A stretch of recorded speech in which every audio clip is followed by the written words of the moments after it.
एक आदमी गया भगवान के मंदिर में मान्यता मानने, हे प्रभु मुझे 50,000 का फायदा हो तो 5 रुपए का प्रसाद चढ़ाऊंगा।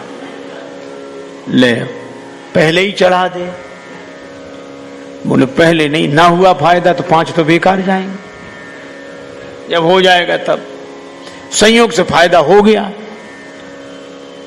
अब गया प्रसाद चढ़े, सोचने लगा इसमें भगवान ने कराया फायदा क्या, ये तो चांस की बात है। फिर सोचा अगर भगवान ने कराया होगा तो फायदा होगा नहीं, चलो चढ़ा देते। लेकिन अब गया, सोचा कितना चढ़ाऊं, 5 के हिसाब से आए तो बहुत हुई है। तो उसने रेखा खींची है और बोला हे भगवान मैं पूरे के पूरे पैसे तुम्हारे चरणों में फेंक रहा हूं, चरणों में चढ़ा रहा हूं, और जो रेखा के उधर गिर जाए सो तुम्हारे, इधर गिर जाए सो हमारे। पर फेंकना तो अपने ही हाथ में था। ऐसी चतुराई से फेंके 2-4 सिक्के उधर बाकी इधर। हाथ जोड़ के बोला भगवान बड़े कृपालु हो, थोड़े से लिए आपने, बाकी सब बटोर कर चलने लगा। उसके पीछे उससे भी ज्यादा होशियार आदमी खड़ा था, वो कहने लगा हे भगवान ये रेखा खींचकर हम अपने और आपके बीच में भेद पैदा नहीं करेंगे, जो आपका सो हमारा। लेकिन एक बात सुनो, क्या? उसने रेखा मिटा दी।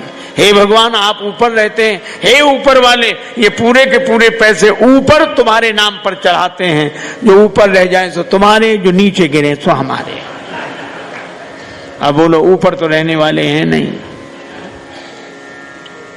भगवान को दिमाग से नहीं दिल से मानो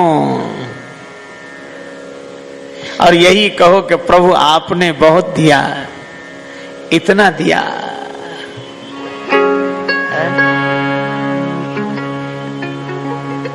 इतना दिया दाता ने मुझको जितनी मेरी औकात नहीं, इतना दिया दाता ने मुझको जितनी मेरी औकात नहीं।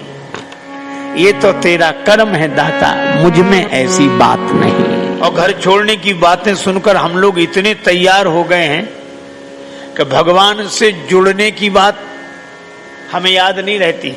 मन को भगवान से जोड़ने की तो बात हम सोचते ही नहीं, हम तो घर ही छोड़ने की बात सोचते हैं।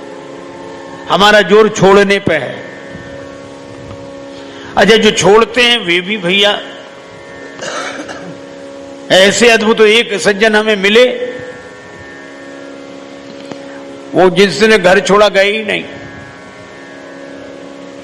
मैंने उनसे निवेदन किया, हमने कहा महाराज औरों के घरों में जाते हो कि नहीं? बोले जो बुलाता है सो जाते हैं। हमने कहा जब औरों के घरों में जाते ही हो तो उसी एक घर ने क्या बिगाड़ा था, जो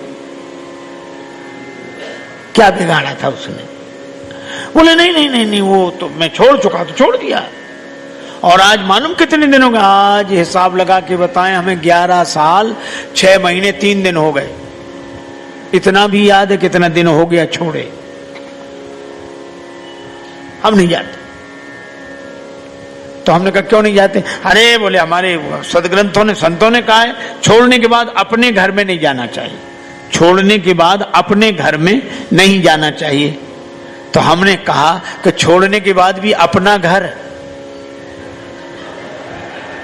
अच्छा सोचो, छोड़ने के बाद भी अपना घर, फिर छोड़ा क्या है?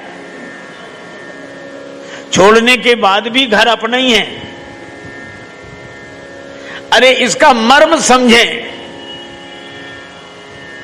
कबीरदास जी ने कहा कबीरा खड़ा बाजार में लिए लुकाठी हाथ, जो घर फूंके अपना चले हमारे साथ। जो घर में आग लगाए हमारे साथ चले, मसाल लिए खड़े हैं।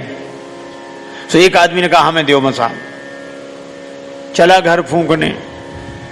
कबीरदास जी बोले होश में जाना? बोले हाँ होश में जाना। अपने ही घर फूंकना? बोले हाँ अपने ही फूंकेंगे। बोले तुम्हें पता है? बोले हाँ पता है। जाओ। अब रास्ते में वो सोचने लगा कि अपना घर फूंके हैं,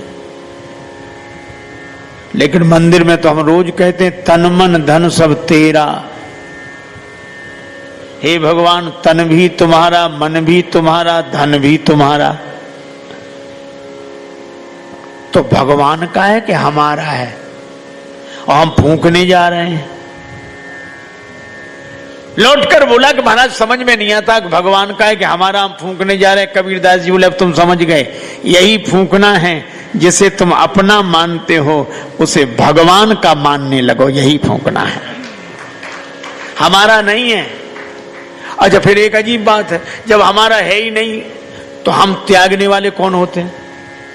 हमारा हो तब तो छोड़ें, या हमारा है ही नहीं, है ही भगवान का, तो छोड़ने की जरूरत क्या है? बस ये याद बनी रहे कि हमारा नहीं है, भगवान का है। भगवान कहते हैं इसी में कल। इसी तरह की वीडियो देखने के लिए हमारे चैनल को सब्सक्राइब करें और बेल आइकॉन को ऑल पर सेट करें।